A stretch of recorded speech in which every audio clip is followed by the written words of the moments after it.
e seu Filho Jesus Cristo. É nele que eu me apego todos os dias, e é a ele que nós devemos nos apegar, porque sem ele nós não somos nada.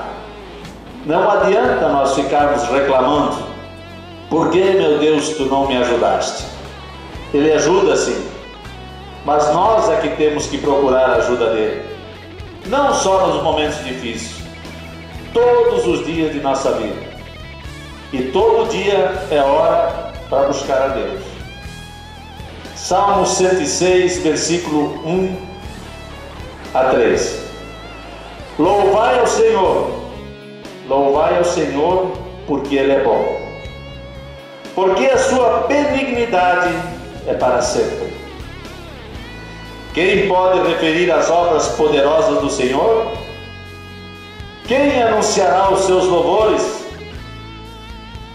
Bem-aventurados os que observam o direito, o que pratica a justiça em todos os tempos. Obrigado, um feliz 2013 para todos nós.